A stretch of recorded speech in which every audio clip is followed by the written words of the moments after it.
La biodynamisation ou le secret de l'énergie vitale. Conférence enregistrée en public par Marcel Violet quelques années avant sa mort. Il s'agit d'un document historique où il fait le point des connaissances dont il disposait sur la biodynamisation. Mesdames, Mesdemoiselles, Messieurs, je veux d'abord faire une petite rectification.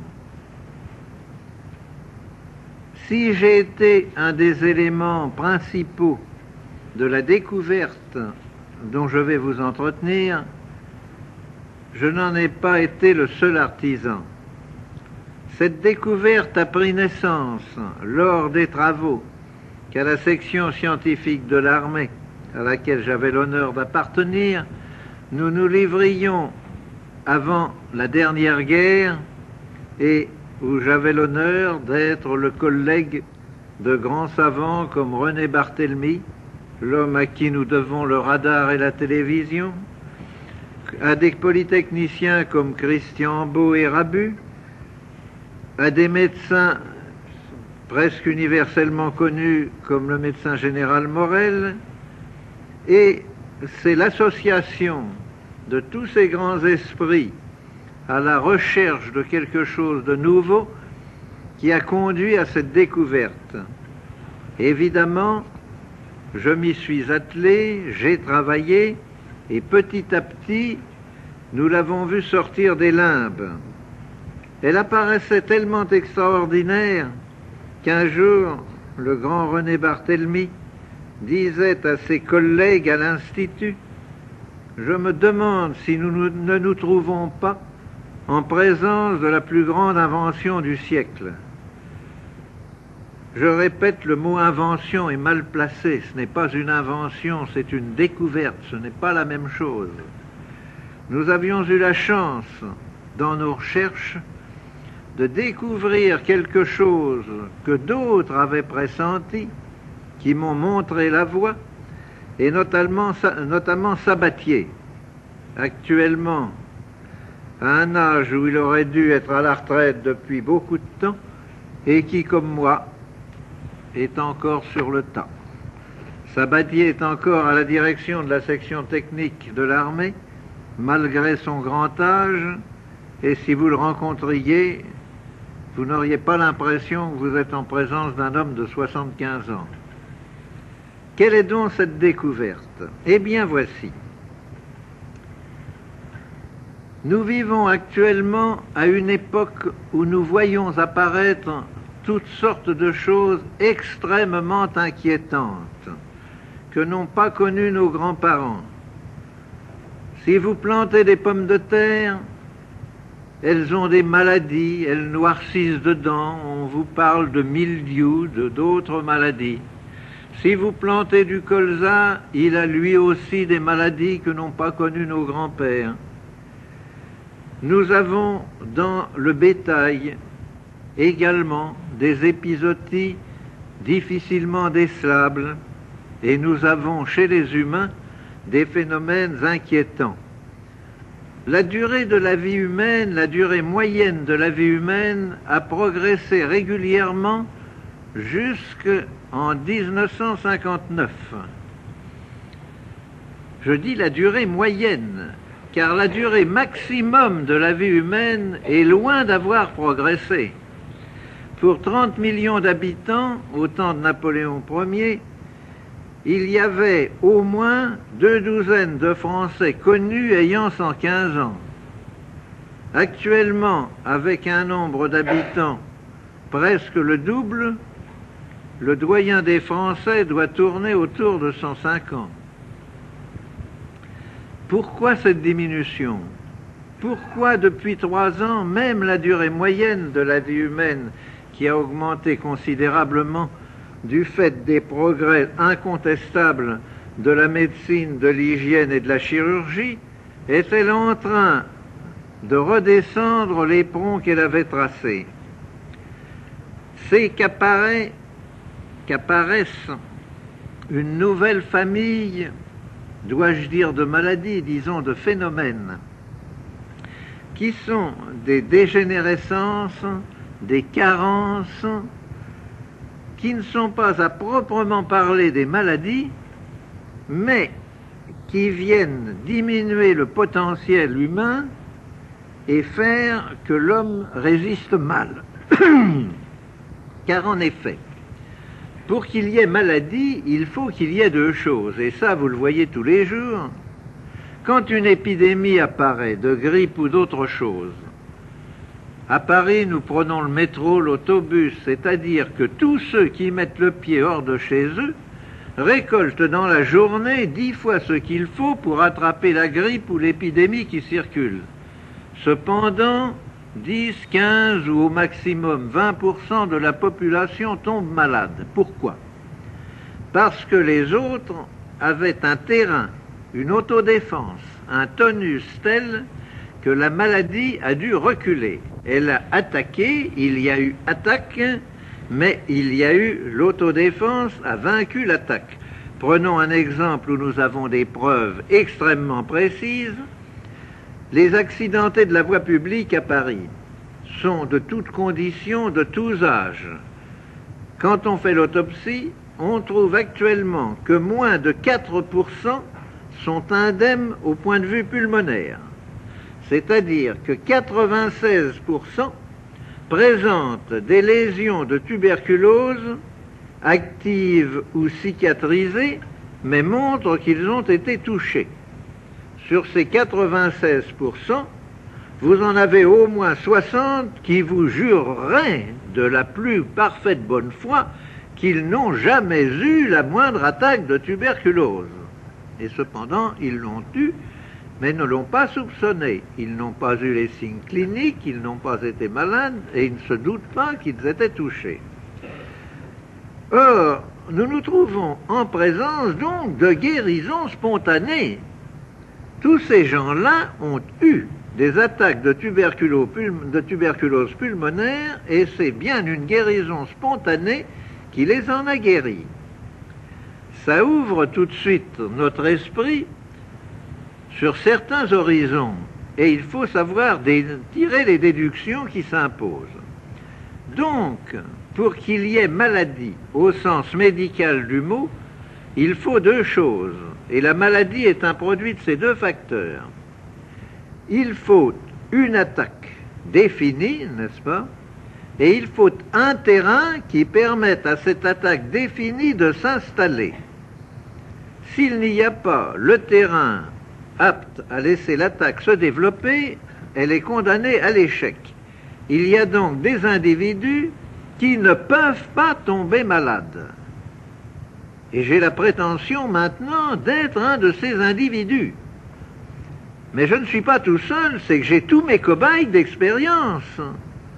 Or, mes cobayes d'expérience, prenez une seringue, collez du BK extrêmement virulent dedans, prenez un cobaye en parfaite santé, un de mes cobayes d'expérience, avec le même virus, piquez-les tous les deux, l'un claque en 8 jours et l'autre continue à se porter comme un charme. Pourquoi? Parce que nous sommes arrivés à développer chez nos cobayes un sens de l'autodéfense tel qu'il dépasse absolument tout ce que l'on pouvait soupçonner. Quand nous avons constaté cela, bien entendu, on sacrifie les cobayes qui ne veulent pas tomber malades pour voir un petit peu ce qui s'est passé. Et on constate des choses absolument invraisemblables que l'on n'aurait jamais soupçonnées. L'animal piqué avec du BK virulent sent très bien qu'il va succomber, qu'il ne peut pas lutter contre ça. Eh bien, il lutte, mais d'une façon tellement imprévue, je vous répète, qu'on ne pouvait pas le supposer. Il construit autour du point d'inoculation un espèce de petit kyste membraneux absolument semblable au kyste sébacé, à l'enveloppe des kystes sébacés. Et ne pouvant pas lutter contre le microbe, il le met en prison, il l'enferme. Et alors, nous constatons, par des expériences successives bien entendu, on ne sacrifie pas 10 fois de suite le même cobaye, qu'il faut à peu près 3 mois pour que le virus finisse par perdre sa virulence, et qu'il faut à peu près 5 ou 6 mois pour qu'il y ait résorption totale du kyste qui s'était formé. voilà un cas précis d'autodéfense absolument invraisemblable et imprévisible qui montre à quel point l'autodéfense des individus, jusqu'à quel point ça peut aller. Si nous transposons cela dans le domaine humain, nous voyons des choses curieuses. Tant que je n'ai travaillé que dans le domaine humain, on m'a dit, parce que bien entendu, chaque fois que l'on avait une guérison spectaculaire, on me disait, oui, c'est très joli, mais il faudrait un grand nombre de cas, parce que, malgré tout, même dans ce domaine, on assiste parfois à des guérisons spontanées. Et c'est absolument vrai ce qu'on m'objectait. J'ai moi-même, au cours de ma très longue carrière maintenant, puisque j'ai bouclé mes 76 ans, n'est-ce pas, j'ai assisté à beaucoup d'expériences, à beaucoup de choses. Je retiens 3 cas de guérison spontanée de cancer. Le premier cas date de 1926. J'appartenais déjà à cette époque-là au comité directeur du Centre de recherche médicale et scientifique et je venais de réaliser pour l'armée le transfuseur électrique qui a été diffusé sous le nom du docteur qui l'a lancé, le transfuseur Bécard. Bécard me téléphone un soir, ou plutôt un matin puisqu'il était plus de minuit, en me demandant d'aller vivement à Marmottan pour l'assister dans le raccommodage d'une accidentée de la voie publique. J'arrive à Marmottan, je me trouve en présence d'une vieille femme de plus de 60 ans, un autobus était passé dessus et elle était ouverte en deux. La roue était passée entre les jambes, était ressortie là, elle était ouverte en deux dans le coma absolument exsangue. À l'époque, il n'y avait pas de banque du sang et on avait fait venir 6 donneurs.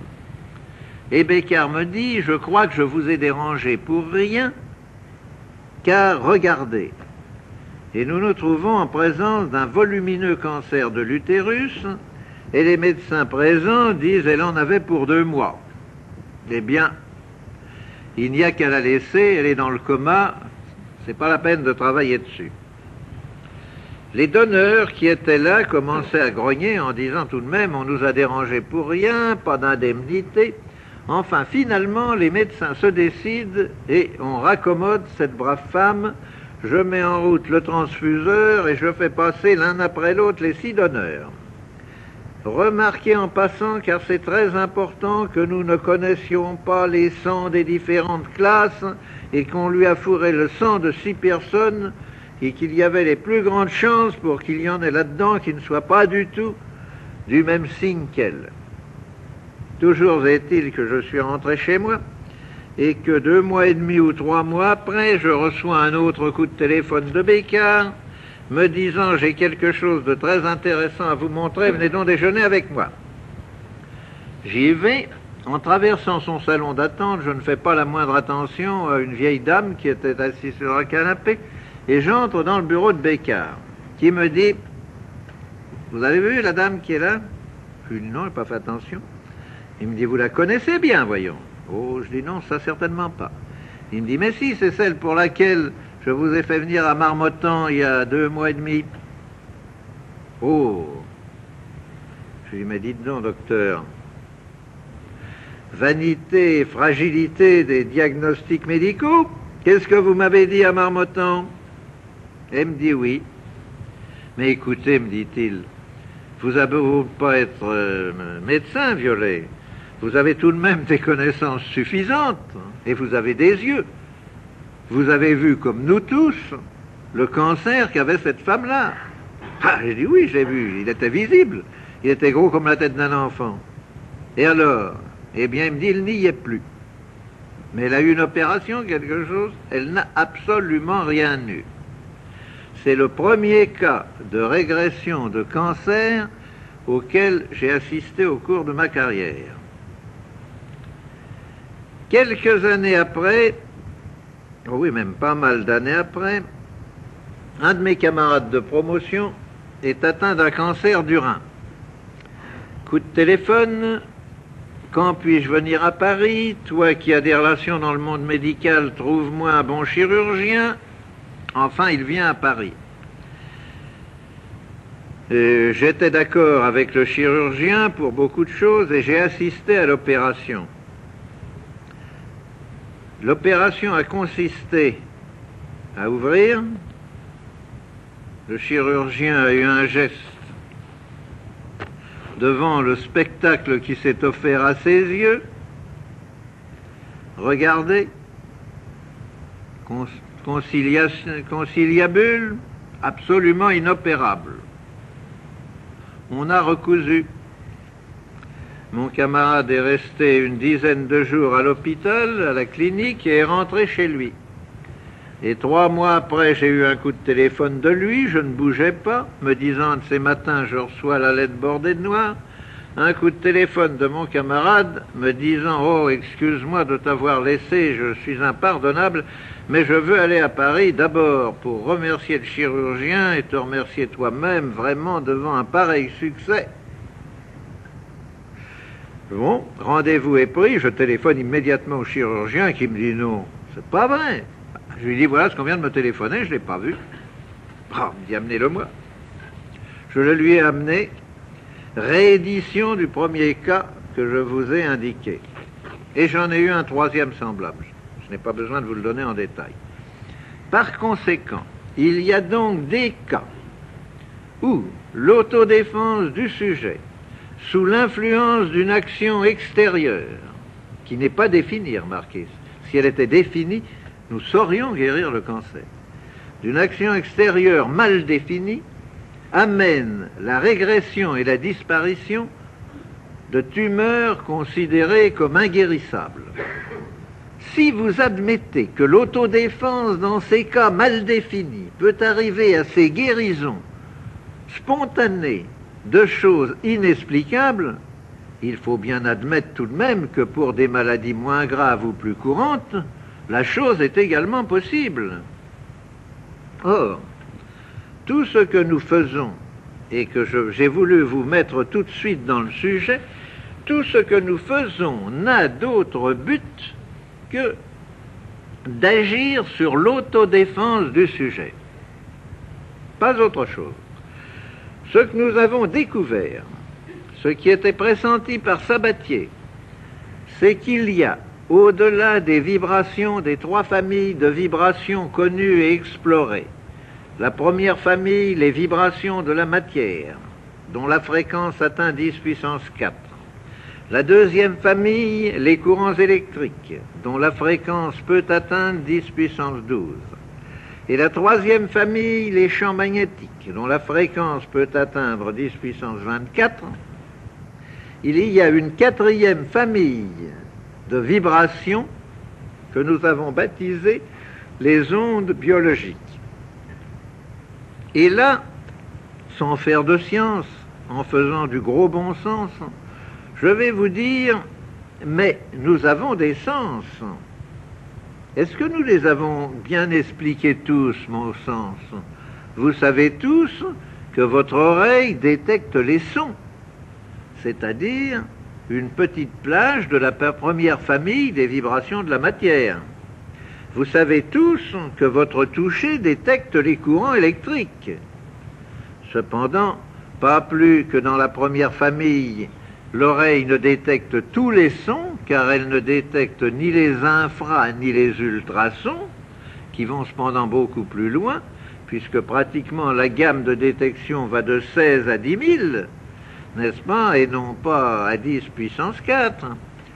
Pas plus dans la deuxième famille, les courants électriques, le toucher ne détecte toutes les fréquences. Au-delà de 100 000, nous ne détectons plus les fréquences. Les hautes fréquences traversent le corps sans provoquer ni sensation ni dégâts, et vous pouvez tirer des étincelles d'1 mètre de votre doigt si vous travaillez sur des courants dépassant 100 000 comme fréquence. Voilà déjà 2 classes identifiées grâce à 2 organes. Nous en avons un 3e qui est l'œil, qui détecte une toute petite plage de la 3e famille, une octave, n'est-ce pas, la gamme des couleurs. avant et après, l'œil ne détecte pas. On en arrive obligatoirement à extrapoler, de dire, mais si ces trois sens-là détectent chacun une classe de vibration, et le nez, qu'est-ce qu'il vient faire là-dedans? Eh bien, le nez, justement, c'est l'organe de détection de la quatrième famille, au-delà de 10 puissance 24 et jusqu'à 10 puissance 40. Comment sommes-nous arrivés à ces chiffres, puisque je vous ai dit que nous ne pouvions pas les détecter? En effet, nos moyens d'investigation actuellement plafonnent avec beaucoup de mal à 10 puissance 24.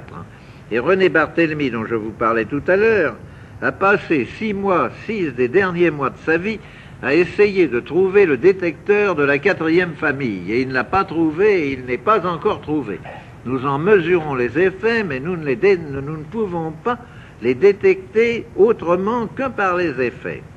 Eh bien, nous pensons que ça va là parce que nous avons exploré avec suffisamment de soin tout depuis 0 jusqu'à 10 puissance 24, sans trouver ces radiations dont nous voyons les effets, mais que nous ne pouvons pas détecter. Et ensuite, parce qu'une loi mathématique, je vous ai donné les chiffres 10 puissance 4, 10 puissance 12, 10 puissance 24, ce sont les jalons d'une chaîne qui automatiquement va à 10 puissance 40 et 10 puissance 72.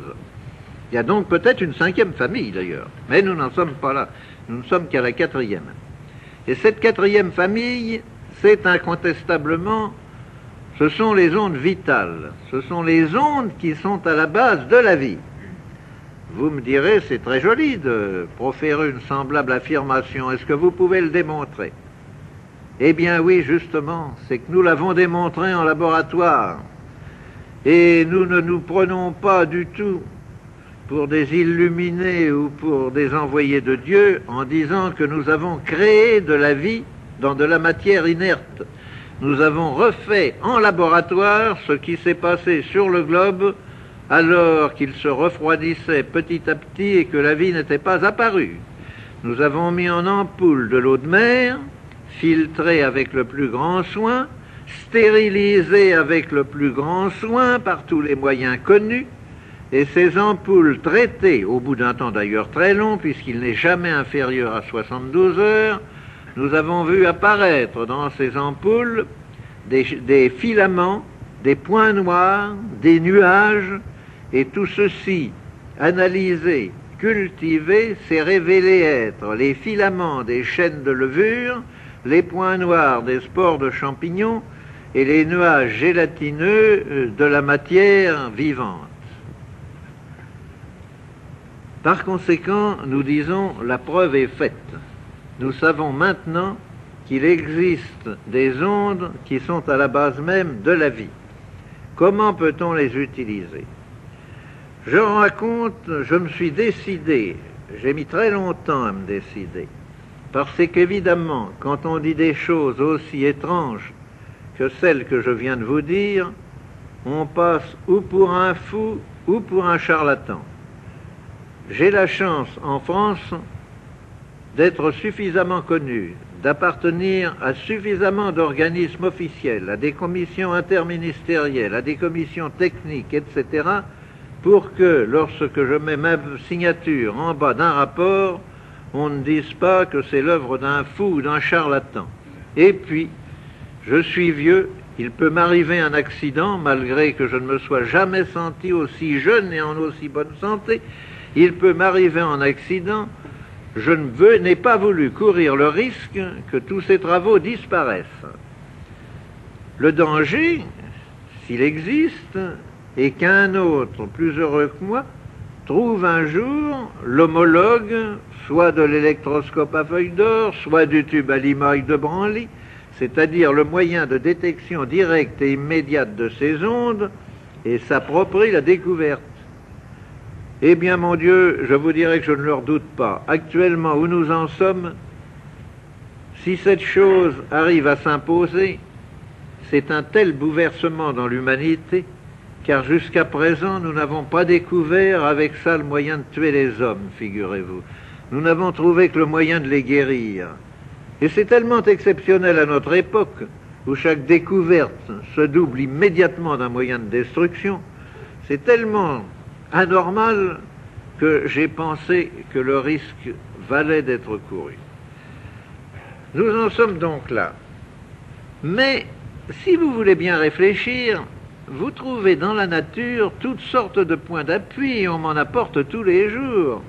Par exemple, si vous avez été dans une ferme un jour où l'eau tombe à seau, vous remarquez que les canards, qui avaient cependant leur bac plein d'eau et tout et qui ne l'utilisaient pas, se précipitent sous les filets d'eau qui dégoulinent des gouttières pour boire cette eau comme si c'était une friandise. Vous vous apercevez que si vous avez eu une pluie d'orage, vos salades qui végétaient la veille se mettent à pousser à grande vitesse et même à monter. Tous les maraîchers le savent bien, et dès qu'il y a une pluie d'orage, on coupe tout de suite les salades. Et les mêmes maraîchers mettent de grands bassins dans le centre de leur exploitation, peu profonds, et laissent l'eau de la ville à laquelle ils n'auraient qu'à brancher un tuyau pour faire fonctionner leur lance d'arrosage, ce qui ne leur coûterait rien.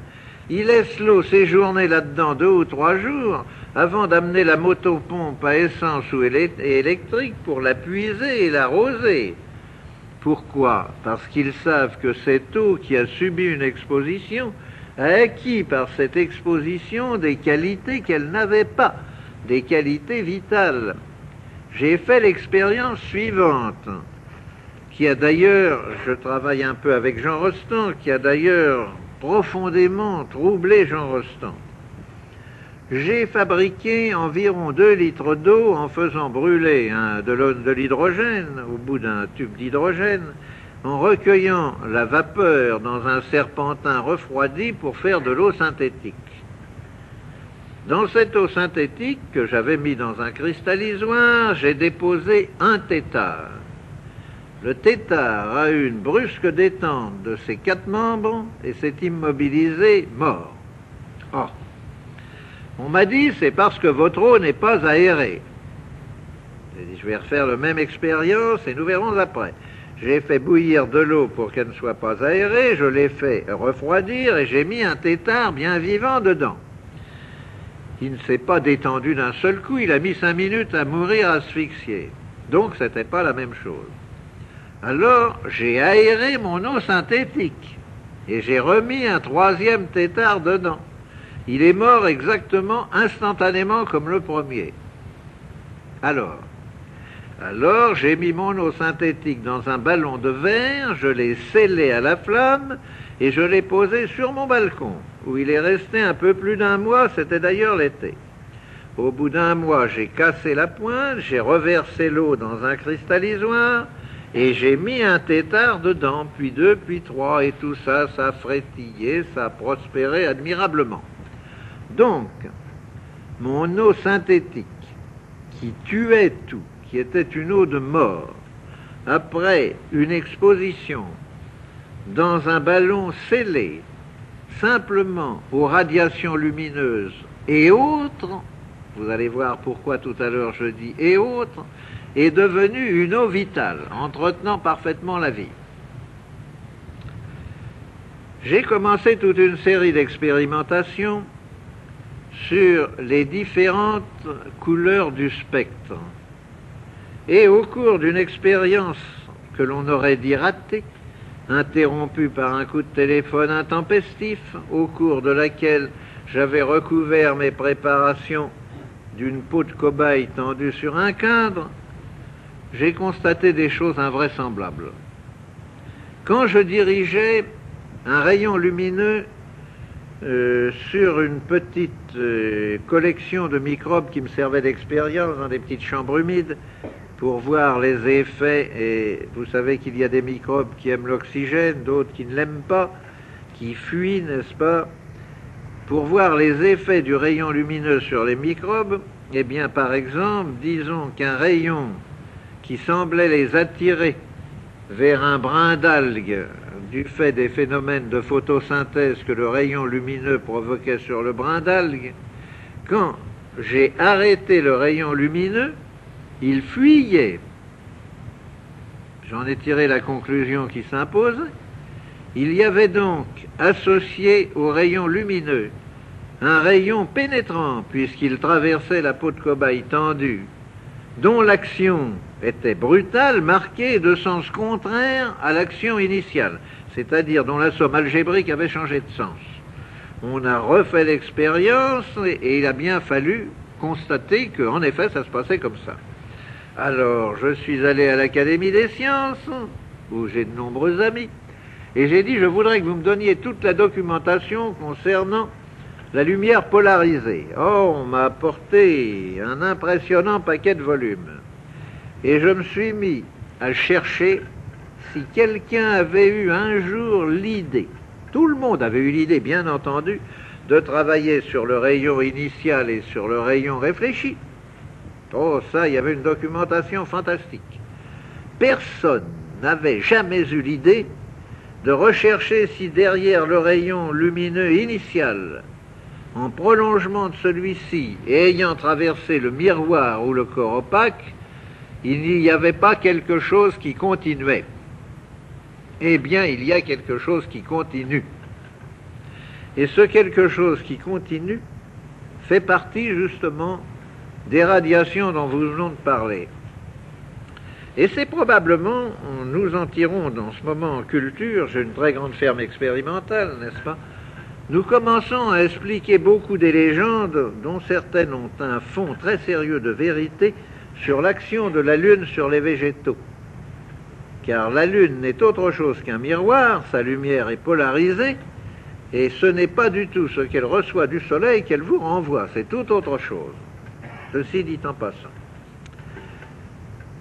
Toute cette série d'expériences nous a conduit, au début, n'est-ce pas, chaque fois que je parlais de mes essais sur les humains, on me disait, mais quelle est la part d'autosuggestion là-dedans? Je ne veux pas nier qu'il peut parfaitement y avoir une part d'autosuggestion. Je le nierai d'autant moins maintenant qu'il est certain que le traitement dont je vous parlerai tout à l'heure agit autant sur le psychisme de l'individu que sur son corps matériel. C'est indiscutable. Mais j'ai cherché à définir ça en travaillant sur des animaux, puis en travaillant sur des plantes. Alors là, j'ai dit tout de même, on ne me dira pas que je suggestionne mes pommes de terre ou mes betteraves. Les premiers essais ont été faits à la Société nationale d'hygiène alimentaire, que beaucoup d'entre vous connaissent, c'est Randouin, le laboratoire Randouin, rue de l'Estrapade à Paris, qui a mené systématiquement les essais sur des cobayes. Or, ce qui est extrêmement curieux, c'est que les essais faits sur des cobayes et sur des rats blancs ont donné exactement, en pourcentage, les mêmes résultats que les essais que je viens de faire sur des moutons et sur des veaux, mais alors en grande quantité, pas sur quelques animaux. Alors des essais statistiques qu'on ne peut absolument pas discuter. Et également sur les plantes. Alors je crois maintenant que je vous ai un petit peu dégrossi le problème. Vous savez, quand on m'a dit « Voulez-vous venir faire une conférence ?» j'ai répondu « Moi je ne suis pas conférencier. Je peux, si vous voulez, vous faire une causerie. Je n'aime rien tant que les discussions avec mes collègues, les colloques comme nous les appelons maintenant, n'est-ce pas, qui font rebondir les idées, les questions et dont nous tirons toujours un très grand profit. Et voyez, je n'ai pas de notes, il m'est absolument impossible de lire une conférence ou de suivre des notes. Depuis les années où je travaille mon sujet, j'en suis évidemment très rempli, je n'ai qu'à puiser là et là un exemple, une anecdote, ça m'est beaucoup plus facile que de lire quelque chose. Il faut donc que nous rentrions maintenant, que je vous dise tout de même de quoi nous parlons. Je vous ai parlé de radiation. Et alors, ces radiations, qu'est-ce que c'est? Comment les avez-vous? Eh bien, nous les avons de la façon suivante. Ces radiations, elles font partie de ce que l'on appelle, et là, ne me demandez pas une explication, car le plus grand savant de notre époque ne pourrait pas vous la donner, de ce que l'on appelle le rayonnement cosmique. Or, le rayonnement cosmique, nous ne savons pas ce que c'est. Nous savons en extraire quelques particules, quelques petites choses. C'est comme si un clochard au bord de la Seine, ayant pêché des bouchons à Bercy, prétendait, parce qu'il a pêché des bouchons dans la Seine à Bercy, savoir ce que c'est que la Seine pour voir vous dire ce qu'elle débite, quel est son cours ou quelque chose. Nous n'en savons rien du tout. Et nous découvrons tous les jours des choses nouvelles que nous n'expliquons pas. Par exemple, tenez, toujours une incidente en passant, au Palais de la Découverte à Paris, où ils ont des appareils scientifiques extrêmement précis, j'emporte un jour 1 litre d'eau traitée. Il y avait là plusieurs grands professeurs, je leur dis, voulez-vous essayer de regarder ce qu'il y a là-dedans? Ils ont commencé par me dire, nous trouvons un champ magnétique négatif très distinct tout autour de la bouteille. Ah. Ensuite, nous sommes allés à un appareil qui mesure les arrivées de corpuscules, de rayons cosmiques, et qui mesure 110 arrivées en 10 minutes avec une grande régularité de jour comme de nuit. J'ai dit, voulez-vous s'il vous plaît mettre un cristallisoire plat sur cet appareil et mettre de l'eau ordinaire dedans? On l'a fait, 110 arrivées en 10 minutes. Bien, nous remplaçons l'eau ordinaire par de l'eau traitée. 85 arrivées en 10 minutes. Explication? 0. Constatation, c'est tout. Nous ne pouvons absolument rien expliquer.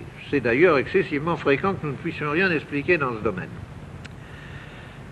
Donc, nous sommes arrivés à capter, et non pas à fabriquer, car nous pourrions parfaitement dessiner un appareil producteur de ces ondes, mais quand il faudrait le coter, nous pourrions le coter également, mais pas le fabriquer, parce que nous serions toujours à parler de millionième de mu, de milliardième de millimètre, de choses comme ça, et que ce n'est pas à l'échelle humaine. Donc, nous captons ces ondes dans le rayonnement, dans le flux cosmique, et nous les amplifions. Pour les capter, l'appareil initial qui a servi à la découverte est excessivement simple, mais d'une simplicité telle, il suffit simplement d'avoir une grande antenne, et à un bout de cette antenne, vous fabriquez un condensateur. Moi, mes condensateurs, je les fais en série avec des petits accumulateurs de motocyclettes qui me servent de bac. Et je mets 2 séries de plaques en laiton au lieu de la série de plaques en plomb. Et au lieu de mettre une électrolyte, je coule comme diélectrique de la cire d'abeille. Or, le phénomène que je vais vous décrire ne se produit rigoureusement qu'avec de la cire d'abeille et rien d'autre. Quand vous avez fait un condensateur ainsi constitué, si vous analysez à l'oscillographe cathodique la décharge, vous constatez ceci. Si vous en faites un semblable avec de la paraffine, avec de l'huile, avec tout ce que vous voudrez, vous le chargiez et que vous le déchargiez, vous avez un beau sinusoïde amorti, n'est-ce pas, de la décharge. Mais quand vous mettez de la cire d'abeille, au lieu d'avoir ce joli trait net de sinusoïde amorti, vous avez un trait énorme et flou. Ce trait énorme et flou, photographié au millionième de millimètre, se révèle être fait par des oscillations d'une invraisemblable fréquence qui chevauchent le trait initial et le transforment en ce trait énorme et flou. Et alors, vous en comptez sur un seul élément de la sinusoïde, vous en comptez 200 ou 300. C'est-à-dire que la fréquence est absolument invraisemblable. Or, j'ai eu la surprise de découvrir, en travaillant à l'Académie des sciences, dans un bulletin récent, les travaux de 2 savants hindous qui venaient de découvrir en même temps que moi le phénomène et qui avaient fait un rapport à l'Académie des sciences sur ce qu'ils ont appelé, la traduction, les grâces harmoniques, les harmoniques en forme de gazon, provoquées par la présence de cire d'abeille sur les électrodes d'un appareil à décharge. Il est évident que ces ondes, ces fréquences, nous nous trouvons maintenant, nous y sommes dans notre famille d'ondes biologiques. Nous faisons donc, je vous ai dit ce qu'était le premier appareil. Une antenne, un condensateur. Un condensateur à 2 bornes. À l'autre bout du condensateur, il y a un bout de fil. Ce bout de fil, on a cherché qu'est-ce qu'il pouvait bien y avoir dessus. Et là, les surprises, alors, ont dépassé toutes nos connaissances. Nous n'avons rigoureusement rien trouvé. Rien, avec les moyens d'investigation les plus parfaits à notre époque. Mais nous avons découvert que si vous trempiez ce fil dans l'eau, ce fil métallique, il se mettait à fondre dans l'eau. Mais d'une façon telle que des pesées successives arrivent à déterminer avec précision la courbe de fusion, et quand il cesse de fondre, on sait que l'eau est en son maximum de charge. Puis nous avons découvert autre chose. Un beau jour, nous avons découvert que un crayon d'électricien chercheur de pôle s'allumait sur le fil où il n'y avait aucune espèce de courant décelable. Je suis allé chercher, ça c'était dans les travaux avec Barthélemy. Barthélemy m'a dit, nous allons tout de suite avoir la fréquence. J'ai une collection de lampes étalonnées à toutes les fréquences. Et il me fait apporter une boîte d'environ 1 mètre carré dans laquelle il y avait une infinité de petites lampes étalonnées à toutes les fréquences, de lampes à néon. Nous en prenons une et elle s'allume. Barthélemy me dit ça, alors tombé du premier coup juste sur une telle quantité, il y en avait peut-être 1000 là-dedans. Il me dit c'est invraisemblable. Mais je lui dis essayez-en une autre. On en essaie une autre totalement différente, elle s'allume. Elle s'allumait toutes. Tous ces détecteurs d'une fréquence définie s'allumaient toutes sur le fil de l'appareil. Et comme nous restions devant une dernière lampe allumée, là, à discuter, nous avons vu la lueur baisser et la lampe s'éteindre. Ah, qu'est-ce qui se passe? On avait beau la mettre, elle s'éteignait. Elle ne s'allumait plus. Ben, elle est grillée, on en met une deuxième qui fait la même chose, une troisième, une quatrième. Barthélemy me dit, il va falloir qu'on a l'impression que ces lampes à vide, que vous avez introduit quelque chose dedans, il n'y a plus de vide, elles ne fonctionnent pas. Et il les range dans son tiroir, et comme nous avions beaucoup travaillé ce jour-là, il me dit, samedi prochain, nous reprendrons la question. Je reviens le samedi suivant. Il me dit, j'ai beaucoup réfléchi, incontestablement, vous avez introduit quelque chose dans la lampe. Nous allons en faire un certain nombre, on va les casser sous la cuve à mercure et voir qu'est-ce qu'on recueille et tout. Je lui dis, oui, en effet, c'est très curieux. Et je reprends une des lampes brûlées du samedi précédent. Je la mets sur le fil et elle s'allume. Alors je lui dis, alors, qu'est-ce que vous en pensez? Ce que nous avions mis dedans est reparti. Il faut bien le croire. Parce que toutes celles que nous avons mis s'allumaient et s'éteignaient toujours au bout du même temps. Eh bien, ce phénomène, nous avons bien travaillé dessus, mais nous n'avons jamais pu trouver une explication. Et actuellement, nous n'en avons pas plus que lors de nos premiers essais. Nous utilisons toujours ces lampes pour contrôler, mais j'ai actuellement dans le laboratoire, nous utilisons des Mazda 55 volts du commerce, n'est-ce pas? Eh bien, je fais des choses qui amusent les gens parce que ça les frappe beaucoup. Je dis à un monsieur, prenez donc cette poignée. Il la prend, il ne sent rigoureusement rien. Tirez la langue, il tire la langue, je prends la lampe, je la pose sur sa langue et la lampe s'allume. N'est-ce pas? Et je peux faire ça sur n'importe quelle partie du corps. Vous pouvez intercaler un millivoltmètre, un milliampère-mètre périodique ou apériodique, vous pouvez faire tout ce que vous voulez, vous ne trouvez rien. Il est évident qu'une lampe de 55 volts, elle ne s'allume pas intensément. Elle s'allume comme elle s'allumerait pour sa 25 ou 30 volts. Mais si on vous mettait un courant de 30 volts sur la langue, vous le sentiriez. Vous sentez très bien une pile d'1,5 volt sur la langue. Or là, rien, zéro, on ne sent rien. Ce n'est pas de l'électricité. Et alors, j'en suis à me demander maintenant, je pose tout le temps des questions à mes collègues, et je me dis, chaque fois qu'on vous voit, vous nous posez des questions qui nous empêchent de dormir pendant 15 jours. Je leur dis, mais vos lampes à néon actuellement, vous croyez que c'est l'électricité qui les fait brûler? Est-ce que vous en êtes sûr? Mes lampes à néon, moi, ce n'est pas l'électricité. Que l'électricité soit une onde porteuse, peut-être, mais croyez-vous qu'elle soit l'action même?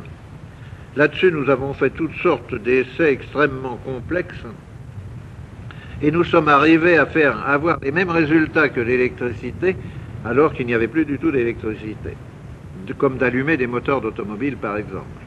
En isolant la bougie de la masse gazeuse du cylindre par une plaquette de mica épais. Eh bien, ça allume tout de même, alors qu'il n'y a aucun contact. Des choses comme ça, n'est-ce pas? Nous sommes dans un domaine où tout est nouveau. Alors, je reprendrai par exemple une phrase de Sabatier disant « Mais lorsqu'on entre dans un domaine nouveau comme ça, tout manque. On ne sait pas. On n'a pas les appareils de mesure. On n'a même pas un lexique pour décrire les phénomènes. Nous ne savons pas ce que nous faisons. » Il faut se dire que le chercheur qui se trouve en présence de phénomènes entièrement nouveaux comme ça n'a pour les détecter que les appareils qui ont été faits pour détecter d'autres phénomènes. J'ai utilisé tous les appareils qui ont été faits pour détecter les 3 familles connues d'ondes vibratoires, mais tous restent résolument muets devant des phénomènes semblables de la 4e famille, comme la lampe qui s'allume. On penserait qu'on va avoir une réaction d'une boussole, d'un électroscope, de quelque chose. On n'a aucune réaction. C'est autre chose qui se produit. Tout n'est pas rose, n'est-ce pas, quand on travaille dans un domaine aussi étrange.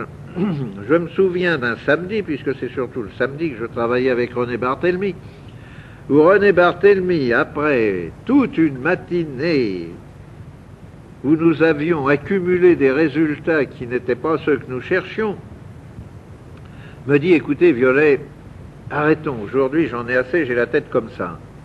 Il me dit, c'est comme si je voulais mesurer de l'électricité avec nos compteurs à gaz. Et cette parole simple et brutale dépeignait bien à l'époque où nous ne savions pas ce que nous faisions. C'était cependant absolument l'expression de la vérité. Nous voulions mesurer quelque chose d'une famille qui n'appartenait pas aux familles des instruments dont nous disposions. Et c'est pourquoi cela restait muet. Je vais vous dire maintenant, alors je vous ai dit ce qu'était l'appareil. Donc, nous utilisons maintenant le secteur comme antenne, un filtre, en l'espèce un condensateur dont le diélectrique est de la cire d'abeille. Entre parenthèses, la cire d'abeille est quelque chose de bien curieux. Et j'ai eu l'occasion à la section scientifique de l'armée de faire de curieuses expériences, je ne dirais pas d'envoûtement, car nous ne cherchions à envoûter personne, mais d'accumulation dans la cire d'abeille d'ondes nocives. C'est un curieux accumulateur. Et selon les réglages, c'est un filtre qui laisse passer soit les ondes bénéfiques, soit les ondes nocives, ou qui accumule ces dernières. Et un morceau de cire d'abeille traité de cette façon, si vous le mettiez dans votre poche, je vous verrais revenir 1 heure après comme un très haut militaire dont je vous tairai le nom, qui était un esprit fort et qui se moquait de nos diableries, et comme nous attirions son attention sur le danger que présentaient ces diableries, il a voulu montrer qu'il était brave, il a dit, bien moi, je le mets dans ma poche. Ouais. Puis nous en reparlons la semaine prochaine. Il n'a pas attendu la semaine prochaine. 1 heure après, il apparaissait verdâtre et visiblement en mauvais état. Il a remis le morceau, il a dit « Vous ne m'y reprendrez plus avec vos diableries ». Et celui-là, ce n'était pas l'autosuggestion, parce qu'il était absolument convaincu ça n'allait rien lui faire du tout, n'est-ce pas? Non, donc l'appareil, j'en reviens tout de même à la même chose, il y a toujours nous utilisons le secteur comme antenne, comme dans la plupart des appareils de TSF modernes. Nous avons le filtre en question, et alors cet appareil excessivement simple est d'un rendement désastreux. Pour traiter le contenu d'un verre d'eau, vous mettrez 3 semaines. Vous y arriverez, mais vous mettrez 3 semaines.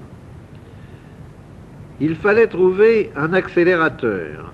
Nous avons cherché beaucoup de choses. Et nous en avons trouvé un, le premier que j'ai trouvé, c'est un appareil, c'est un brouilleur de TSF que nous avions pris aux Allemands à la fin de la guerre. Cet émetteur, qui émet sur une très grande longueur d'onde avec énormément d'harmoniques, branché aux 2 pôles du filtre, augmente, multiplie immédiatement d'une façon invraisemblable le rendement de l'appareil. Si vous voulez, je me sers souvent de cette expression. Je dis, si vous voulez tamiser de la farine, si vous avez un tamis posé là et si vous versez votre farine dessus, il va en passer un petit peu, puis ça s'arrêtera tout de suite. Si vous voulez tamiser la farine, il faut secouer le tamis, n'est-ce pas? Eh bien, nous secouons le tamis, le filtre électrique, en envoyant dedans une infinité de longueurs d'onde, et nous supposons, car nous supposons toujours, que quand une harmonique ou une longueur, probablement une harmonique, car les longueurs sont trop basses, quand une harmonique arrive en résonance avec la fréquence que nous recherchons, il se produit un véritable coup de bélier électrique semblable à un coup de bélier hydraulique, et quelque chose passe d'une façon importante dans le tamis. Nos premiers appareils ont été faits comme ça, et nous avons longtemps fait de l'eau avec ce procédé. Et alors, c'est là que nous avons pu voir, dans un laboratoire de l'école polytechnique qu'on avait bien voulu mettre à ma disposition, nous avons fait les pesées systématiques de fusion des électrodes dans de l'eau tridistillée sous l'action de ces appareils. Et quand nous avons eu des pesées, quand nous avons pu dire, eh bien, nous avons mis dans ce litre d'eau tant de milligrammes d'or, immédiatement, le préparateur me dit, nous allons vérifier. Il prend un réactif qu'il met dans la bouteille, et au lieu de voir apparaître la coloration rouge que nous attendions, rien. Ah! L'or n'était plus sur l'électrode, et le réactif se refusait à le détecter dans la bouteille. Barthélemy, appelé à la rescousse, me dit évidemment, vous avez transformé de la matière en énergie, vous ne pouvez pas la retrouver. Le réactif agit sur la matière à l'état matière, vous ne pouvez pas la retrouver. La bouteille est mise là avec une étiquette et un beau jour, environ 3 mois après, en arrivant au laboratoire, nous voyons la bouteille toute rouge. L'or était revenu à son état d'or. Et nous avons pu constater en même temps que l'eau avait perdu toutes ses propriétés. Elle n'agissait plus, elle n'avait plus aucune action sur les êtres vivants, sur les graines, sur tout cela. Elle a donc été pendant 3 mois dans un état où elle agissait, et alors elle n'agissait plus. Maintenant, nous savons pourquoi, n'est-ce pas? Toutes ces questions ont été élucidées. Nous savons quelle est la durée de l'eau, nous savons pourquoi on ne retrouve pas les métaux, parce que nous avons défini d'une façon précise qu'entre l'énergie qui est à une extrémité de la chaîne et la matière stable qui est à l'autre extrémité, il y a des plans énergétiques différents qui vont en dégradant l'énergie, et à un moment donné, il y a une frontière bien nette où la molécule de matière passe de l'état de molécule à l'état naissant, c'est-à-dire de molécule vivante, à l'état de molécule à l'état né, c'est-à-dire de molécule morte. et nous avons pu situer très exactement cette frontière. C'est déjà quelque chose. Par exemple, nous avons pu situer, et là, maintenant qu'on le dit, mais tout le monde dit, mais c'est absolument évident, quand vous chauffez de l'eau à 63 degrés, vous la tuez. 63 degrés, c'est la température de pasteurisation. C'est la température où l'on supprime toute vie. C'est la frontière entre la vie et la mort, entre l'énergie et la matière à l'état stable. Évidemment, maintenant, quand on y pense, c'est tout naturel, mais enfin, il fallait le découvrir, n'est-ce pas? Alors, je vais vous citer maintenant les grandes expériences qui ont amené alors à ce que j'appelle, avec mon esprit scientifique et cartésien extrêmement poussé, non pas la période de certitude, mais la période de conviction. La période de certitude, nous l'aurons quand nous aurons découvert l'appareil de mesure. Mais tout de même, quand vous encerclez un problème, quand vous faites une hypothèse de travail, que vous l'encerclez d'une multitude d'expériences et que toutes confirment l'hypothèse et qu'aucune ne vient l'infirmer, on peut dire que même en l'absence d'expérience décisive et définitive, on est dans la période de conviction sérieuse. Or, la période de conviction, elle a commencé il y a 15 ans. Pendant la dernière guerre, la direction de l'armement m'avait mis à la direction de l'usine Simca pendant la période française de la guerre. Pendant la période d'occupation, j'ai pris la direction de l'usine Técalémite d'Orly. Et là, j'ai eu en juillet 42 un infarctus du myocarde assez grave puisque je suis resté 6 heures dans le coma. Il faut vous dire qu'en 14, j'étais pilote de chasse, que je me suis fait descendre également en juillet, c'est un mois qui ne me réussit pas, que j'ai été trépané, qu'en novembre, alors que j'étais encore en bien mauvais état, j'ai attrapé la grippe espagnole, que bien entendu j'ai failli en claquer et que j'en suis sorti extrêmement touché. Disons que le bilan médical n'était pas très brillant. Le centre de recherche médicale et scientifique auquel j'appartenais, où j'avais comme collègue le professeur Porte, le président de l'Ordre des médecins en France, me regardait d'un œil très inquiet. Bien entendu, j'ai dû arrêter tout travail et je suis devenu un très vieux monsieur. Si vous voyez mes photographies de l'époque, j'ai à peu près 20 ans de moins qu'aujourd'hui, de plus qu'aujourd'hui. Et en 45, ça allait tellement mal que Porte a dit à ma femme, si Monsieur Violet a des précautions à prendre, Madame Violet, il faut les lui faire prendre vite. Qu'est-ce que vous appelez vite, docteur?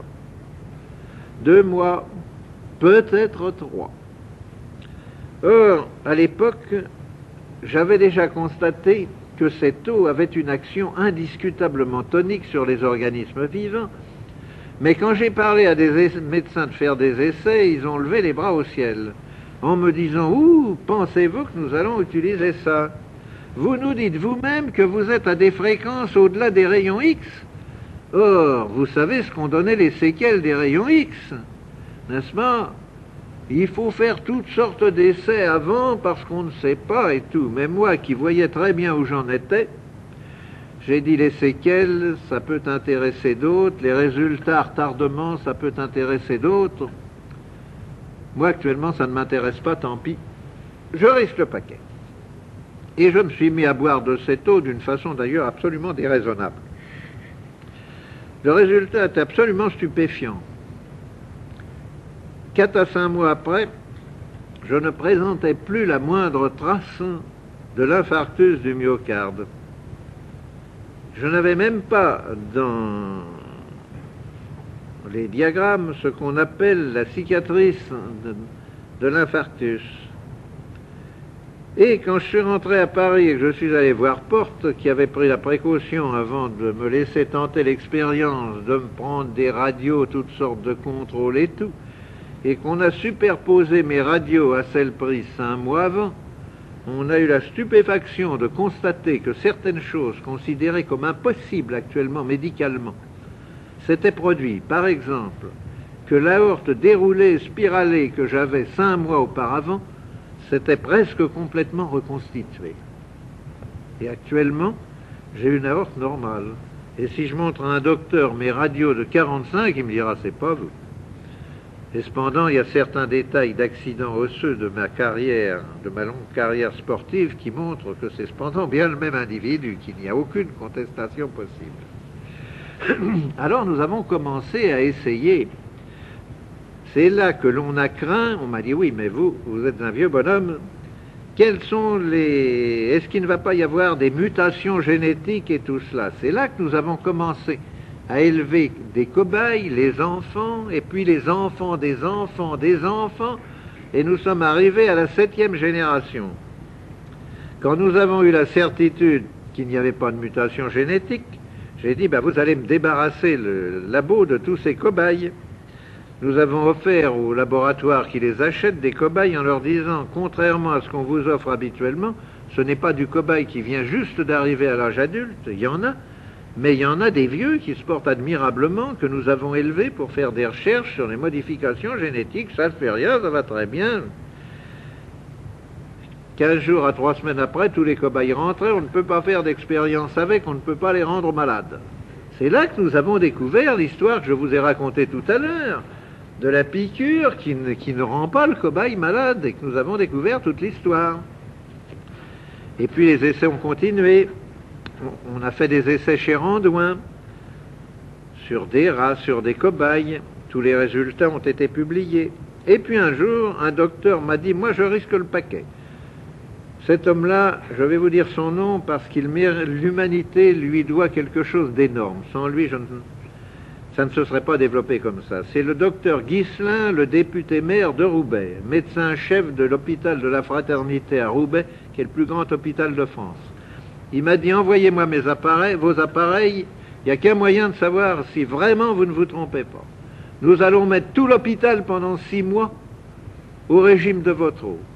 Tout l'hôpital, le médecin-chef en tête, les infirmiers, le personnel hospitalier, les malades, les femmes en couche, les opérés, tout le monde y est passé. Et pendant 6 mois, on a donné à tous, 3 fois par jour, un petit verre à liqueur d'eau traitée. Le résultat était le suivant. Un rapport à l'Académie de médecine. Première constatation. Dans la plupart des cas, la durée de la maladie est réduite d'1 tiers. Il n'y a pas de séquelles ni de rechute. Deuxième constatation. Il n'y a pas eu de contre-indication d'aucune sorte. Troisième constatation.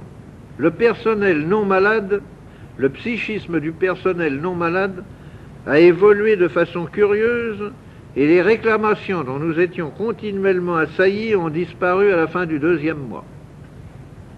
À la suite de ce rapport, bien entendu, l'Académie de médecine a publié dans ses bulletins à 2 reprises des rapports extrêmement élogieux sur les résultats que donnait le traitement par cette eau. Et dans mon pays, la sécurité sociale a cru qu'elle allait faire quelque chose. Monsieur Legras, qui est le président de la Caisse nationale de la sécurité sociale, a dit, grâce à ça, nous allons dépeupler un peu les hôpitaux, nous allons faire de la place. Seulement, il y a les gens de métier, et il y a les parlementaires, et il y a les lois.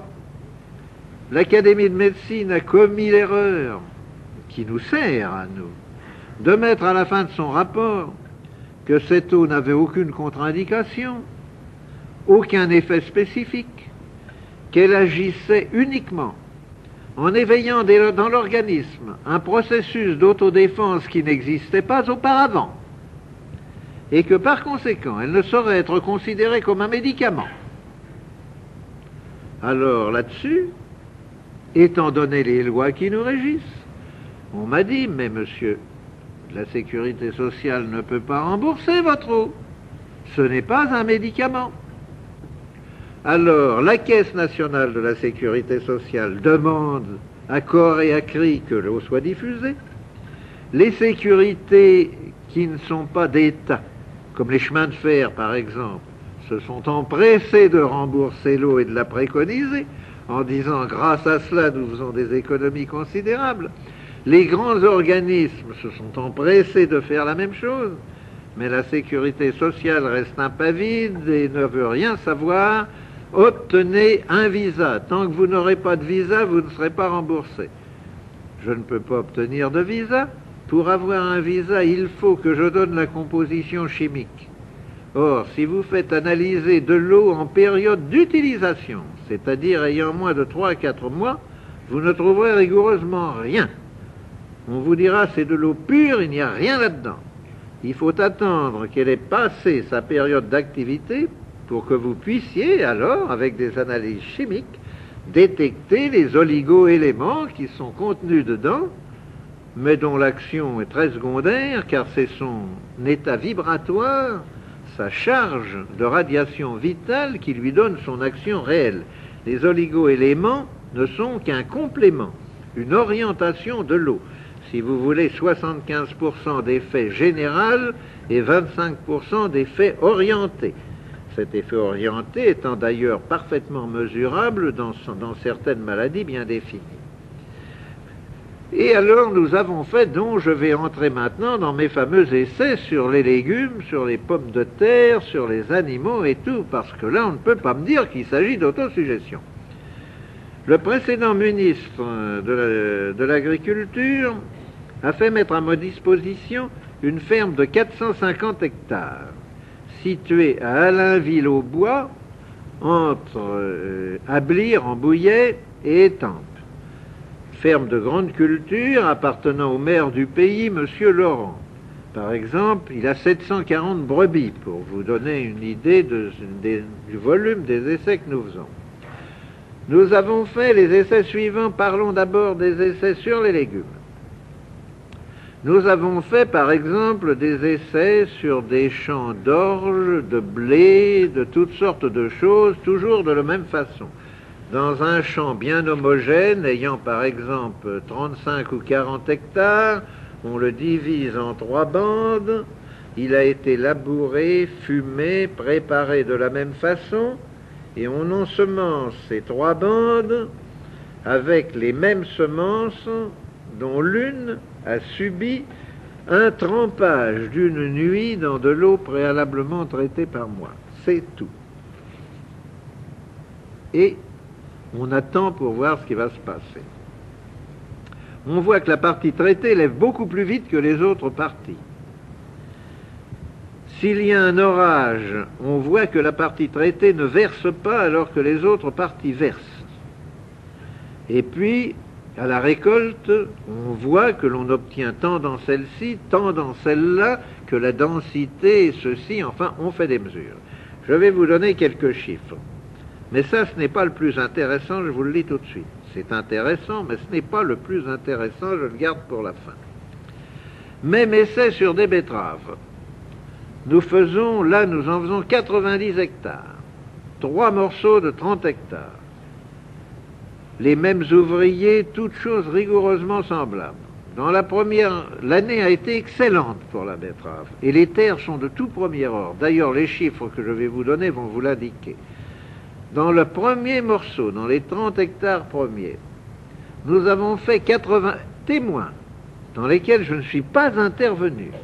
Nous avons fait 99 tonnes à l'hectare. C'est vous dire que nous n'avons pas amélioré des rendements médiocres. Quand il s'agit de jouer sur un chiffre pareil au départ, je vous avoue que quand on a eu fini la récolte de la première tranche, j'ai été plus qu'inquiet en disant c'est pas possible, nous ne ferons jamais mieux. La deuxième tranche, même graine, ayant passé la nuit dans l'eau traitée. Et nous avons tout de même fait 113 tonnes à l'hectare, 14 tonnes de plus. Et dans la troisième branche, alors là, incroyable, où nous avions, en plus du trempage initial de la graine, fait une pulvérisation à raison de 10 mètres cubes à l'hectare, donc une toute petite pulvérisation, nous avons récolté 126 tonnes à l'hectare. Mais alors que dans le premier morceau, nos betteraves faisaient très régulièrement 2 kilos, à quelques grammes près. Dans le deuxième, elles faisaient très régulièrement 2,2 kg. nous avons ramassé dans le troisième des betteraves de toutes dimensions dont un grand nombre atteignait 8 kilos, c'est-à-dire un gigantisme démesuré. Ceux d'entre vous qui liront ce livre verront dedans une photographie de carottes faites sur la carotte de nos marchés, des carottes de Croatie. Nous avons fait la même expérience. La carotte de Croatie est généralement récoltée quand elle pèse 40-50 grammes au maximum. Si vous en oubliez une en terre, vous arriverez à une carotte qui atteindra peut-être 180 grammes, mais ça sera un morceau de bois, vous ne pourrez pas la manger, elle sera fendue, ligneuse et tout. Et nous avons récolté des carottes d'1,2 kg parfaitement tendres, dans le même délai de 8 semaines que nos carottes témoins. La photographie est sur une des pages. Vous voyez que c'est déjà pas mal, mais ça n'est pas le plus beau. Le plus beau, je l'ai gardé pour la fin, parce que vraiment, il est beau par ses résultats, mais surtout par ses conclusions. La Terre est en train de subir une période de dégénérescence qui n'est probablement pas momentanée. Elle a vieilli, elle reçoit en quantité réduite les ondes vitales, une zone isolante s'est constituée dans l'ionosphère, la source que nous ignorons, ce qui m'a d'ailleurs valu un très long débat avec le précédent pape, pour rechercher les origines de ce rayonnement vital, la source a l'air de baisser d'intensité et nous en souffrons tous. Les carences dont je vous parlais au début de cette causerie, sur les légumes, sur toutes sortes de choses, montrent que nous souffrons tous, tout ce qui vit, hommes, animaux, plantes, souffrent actuellement des carences. Or, brusquement, nous avons fait des expériences qui ont intéressé au plus haut degré le Comité national de la santé publique en France, et notamment son vice-président, le docteur Teil. Vous savez que quand on plante des pommes de terre, si vous en gardez de votre récolte pour les planter, vous aurez une deuxième récolte plus mauvaise que la première. Et si l'on insiste, c'est une catastrophe. Or, voilà l'essai que nous avons fait. Nous l'avons fait à ma ferme et nous l'avons fait au Centre national de recherche de la pomme de terre à l'Institut de Saint-Germain-Chambourcy. Je vous cite différentes choses un peu en désordre parce que je ne sais pas trop comment les organiser. Vous savez d'abord que pour qu'une pomme de terre germe, il faut que le sujet qui a donné naissance à cette pomme de terre ait au moins 3 mois pleins en terre. À moins de 90 jours, une pomme de terre que vous remettez en terre ne germe pas, elle pourrit. Les pommes de terre traitées par nous, ou provenant de pommes de terre traitées par nous, germent à 55% à 75 jours. C'est déjà quelque chose d'énorme. Nous avons donc planté ensemble des pommes du plan neuf de Hollande et à côté du plan neuf traité par nous. La récolte a été très sensiblement meilleure dans le plan traité par nous. Nous nous y attendions, c'était très bien. Mais nous avons dit, nous allons les replanter pour voir un petit peu ce qui va se passer. Oh, vous allez avoir bien moins bien. Nous les avons replantés, après avoir retraité la récolte, bien entendu. Nous avons eu 6% en tonnage de plus que du plan neuf à nouveau. C'était déjà bien. C'était surtout bien parce que le plan neuf, il en faut 36 000 francs dans un hectare, tandis que le morceau de récolte que vous représentez ne représente que 6 000 francs. C'est donc déjà très intéressant. Mais quand nous avons envoyé ces pommes de terre à analyser, il s'agissait de pommes de terre industrielles, Panthère et Voran. La féculerie a été immédiatement alertée en nous disant « Qu'est-ce que c'est que ça ?» Eh bien, vous le voyez bien, ce sont des Panthères et des Vorans. D'où viennent-elles? Pourquoi? Il y a 23% de fécule au lieu des 17 que nous sommes habitués à trouver dans ces pommes de terre. Ah, tiens. Nous avons encore conservé du plant dans cette récolte. Nous l'avons retraité, nous l'avons replanté. 27% de fécule. Là-dessus, je reçois la visite d'une délégation des féculiers de France en me disant, ben c'est bien simple, vous allez nous mettre tous en faillite. Parce que le marché de la fécule est très limité. Si nous nous mettons à traiter des pommes de terre à 27% de fécule, d'abord les gens ne vont plus nous acheter de semences, c'est nous qui sommes les fournisseurs de la semence d'abord, les acheteurs des pommes de terre, nous les traitons, mais au lieu de 4 mois de saison de pommes de terre, n'est-ce pas? Mais en 2 mois et demi, nous allons faire la quantité de fécule. Et puis nous n'allons pas acheter la quantité que nous achetons, puisqu'avec vos 27% de fécule, il en faut presque moitié moins. Ça ne va pas, nous allons sauter. Si vous répandez votre procédé, nous allons sauter.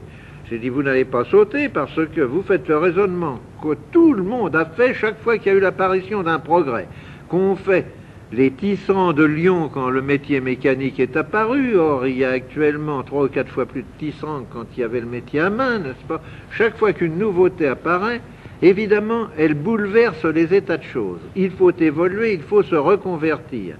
Vous vendez la fécule très chère, ce qui limite ses emplois à très peu d'industrie, car l'alimentation n'en consomme qu'environ 3%. 97% vont à l'industrie. Par conséquent, la fécule est limitée par son prix. Si vous produisez de la fécule à moitié prix, eh bien, vous allez voir s'élargir le marché. En ce moment, je fais mon métier d'ingénieur conseil en vous disant ce qu'il faut faire quand on se trouve en présence d'un problème comme celui qui m'est soumis. Les choses en sont là, et on est en train, bon gré mal gré, de travailler la question, parce qu'évidemment, pour eux, c'est une question de vie ou de mort. Mais l'intéressant, c'est que nous nous sommes rendus maîtres des carences, nous avons empêché la dégénérescence, les essais faits à Chambourcy-Saint-Germain, les terres autour de Paris sont toutes contaminées. On ne peut pas y faire de pommes de terre qui n'est pas le mildiou. Vous mettez de la semence neuve en provenance de Hollande, il y a du mildiou. Il n'y en a pas beaucoup, mais il y a du mildiou. Dans le même terrain, vous mettez des pommes de terre de 2e ou de 3e récolte traitées par nous, il n'y a pas de mildiou. C'est la preuve que l'on peut se rendre maître des carences et que lorsqu'on se rend maître des carences, la maladie, même endémique, même chronique, même présente, ne peut rien. Et c'est ce qui intéresse tellement, évidemment, le comité central de la santé publique chez nous. C'est cette expérience qui, de toutes, à mon avis, est la plus intéressante. Contrôle sur des animaux. Je vous ai dit tout à l'heure qu'il y avait 740 brebis. Au moment de l'anglage, évidemment, il naît une tripotée de petits agneaux tous les jours. Nous avons pris ces agneaux, s'il y en avait de trop faibles ou d'anormalement forts, on les écartait, et nous avons fait 2 lots d'agneaux de 50 agneaux absolument semblables, mais à quelques grammes près. Nous les avons mis dans 2 bergeries à côté l'une de l'autre, et nous leur avons donné une nourriture pesée. Tous les 2 buvaient l'eau du puits de la ferme, mais les premiers tels qu'elle sort du puits, les deuxièmes après qu'on les fait passer dans l'appareil de traitement. Au bout de 100 jours, le premier lot d'agneaux était à 35 kg poids marchand et donnait 17 kg 200 de viande nette par agneau. Il a fallu 120 jours au deuxième lot, c'est-à-dire 20 jours de nourriture de plus, de frais de bergerie, de berger, de toutes sortes de choses, pour atteindre le même poids marchand de 35 kg. Et une fois dépouillé, au lieu de peser 17 kg 200 de viande nette de toute première qualité, il pesait 16 kg 0,80 de viande nette d'une qualité moindre. Gain pour l'exploitant par agneau, 1 kg 120 de viande nette et l'économie de 20 jours de nourriture et de bergerie, c'est-à-dire une économie considérable. Alors, ces essais statistiques faits sur des quantités d'animaux viennent confirmer le rapport de Randouin sur les rats disant, rapport dans lequel elle disait, pour gagner 1 gramme de poids, si je donne à mes rats de l'eau, il faut 56 grammes de nourriture, et si je ne leur en donne pas, il faut 79 grammes. Nous retrouvons sur des animaux supérieurs le même pourcentage, les mêmes chiffres que nous trouvions chez Randouin. Et alors, sur les gens, dites-vous, alors ça va nous faire devenir obèses? Eh bien, pas du tout.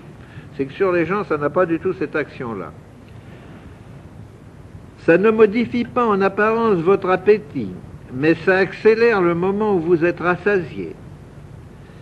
Et j'ai toujours été un assez bon vivant et un gros mangeur. Eh bien, je mange incontestablement beaucoup moins que je ne mangeais quand je ne prenais pas d'eau.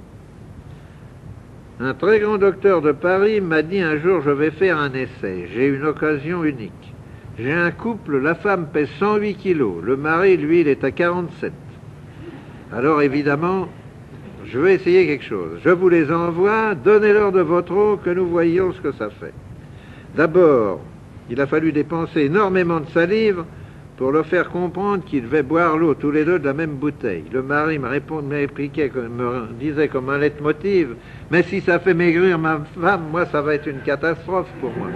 J'avais beau lui dire, mais non, c'est un régulateur glandulaire, elle est trop grosse, il y a des glandes qui ne marchent pas, vous êtes trop maigre pour la même raison, mais ce sont d'autres glandes, on va remettre votre hypophyse en route et vous allez voir. Enfin, il ne comprenait pas, mais il l'a fait tout de même. Mais le résultat a été ce que Gautier attendait. La femme s'est mise à maigrir et le mari a engraissé. Par conséquent, vous n'avez pas à redouter de devenir gros ou maigre en buvant de cette eau. J'en bois depuis 15 ans, je pèse 63 kilos. Je peux faire n'importe quoi, je pèse 63 kilos. Mes fonctions officielles en France m'amène à assister beaucoup plus souvent qu'à mon tour à des réceptions, à des banquets, à toutes sortes de choses, et à faire beaucoup d'écarts de régime. Ça n'a absolument aucune espèce d'importance. J'ai ma femme, je vous dirais que ça fait 42 ans que je suis marié, n'est-ce pas? Je ne vous dis pas son âge, mais vous le déduirez facilement. J'ai ma femme ses amis sont extrêmement étonnés qu'elle puisse manger des petits gâteaux, de la crème, être très gourmande et tout, et rester non pas maigre, car elle n'est pas maigre du tout. Elle mesure 1,67 m et elle pèse 58 kilos, mais elle peut faire également tout ce qu'elle veut. Elle peut aller passer 2 mois en Normandie et abuser des sols à la crème, des maquereaux à la crème et de toutes les bonnes choses qu'il y a dans ce coin-là. Elle ne bouge pas d'un gramme. On dirait que c'est un régulateur, n'est-ce pas? L'eau agit, je redis les paroles de l'Académie de médecine, n'est-ce pas, comme quelque chose qui augmente l'autodéfense, le tonus de l'individu, qui éveille dans l'organisme un processus d'autodéfense qui n'existait pas auparavant et qui augmente l'action des médicaments. Par exemple, il y a des phénomènes curieux. Si vous prenez la dose du soir simplement dans de l'eau sucrée avec un peu de fleur d'oranger, ce que faisaient beaucoup de nos grands-mères, eh bien, vous obtenez un excellent sommeil. J'ai récupéré un sommeil d'enfant. Je m'endors et je peux passer une nuit blanche. Je ne serai pas fatigué, je ne sais plus ce que c'est que la fatigue, ni physique ni cérébrale, n'est-ce pas? Je peux conduire, je dirige un certain nombre de grosses affaires et il m'arrive couramment de prendre ma 403 à 6 heures du matin à Paris pour m'en aller à Vence, où je dirige la compagnie d'eau minérale, où j'arrive à 6 heures du soir à Vence, ayant fait 980 km et n'étant pas fatigué du tout. Je peux parfaitement passer une nuit au volant, je ne suis pas fatigué.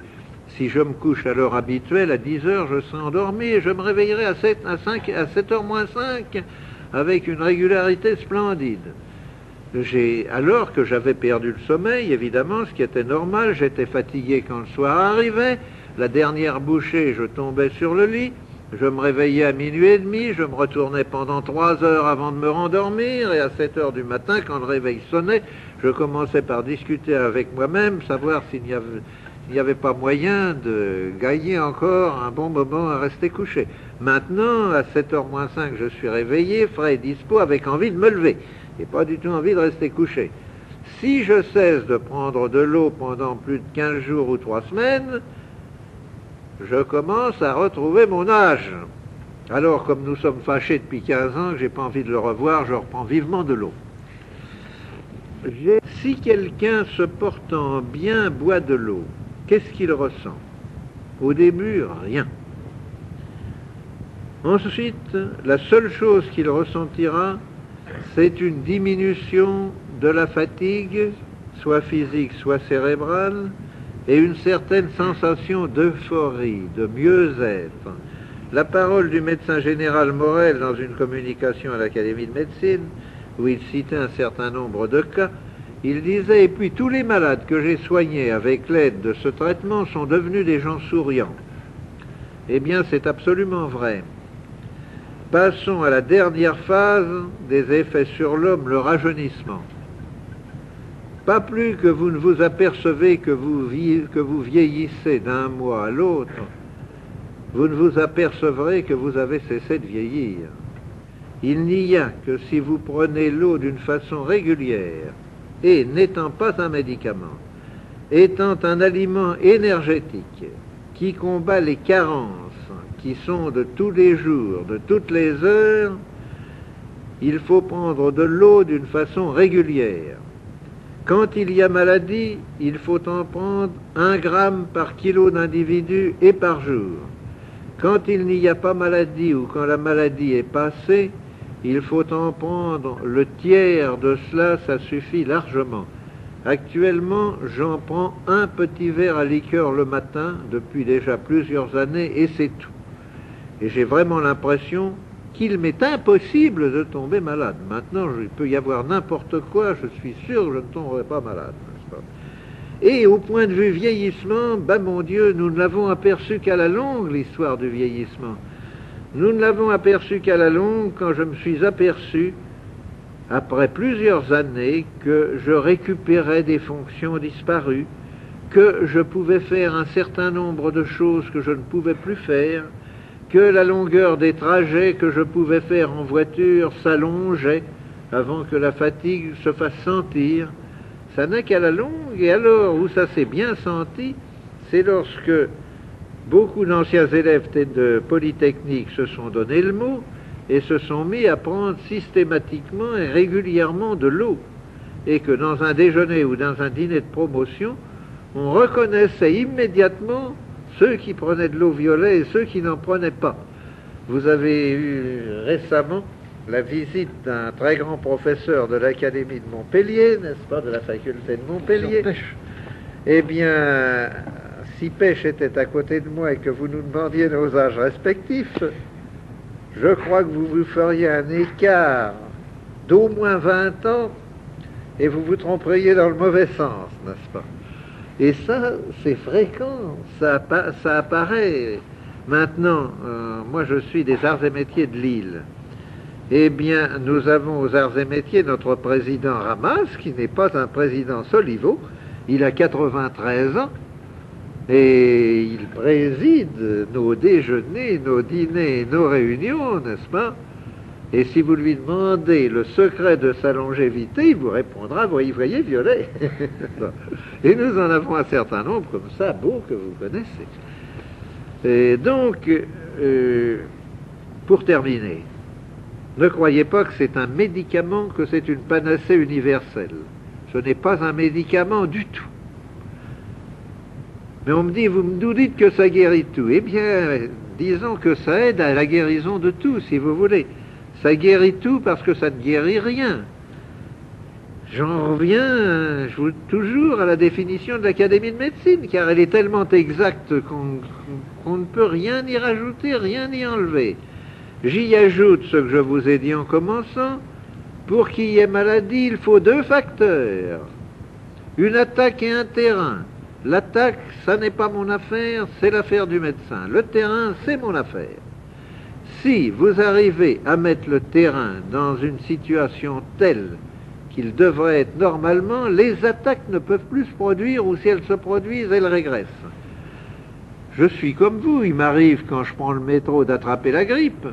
Seulement chez moi, une grippe dure 6 heures.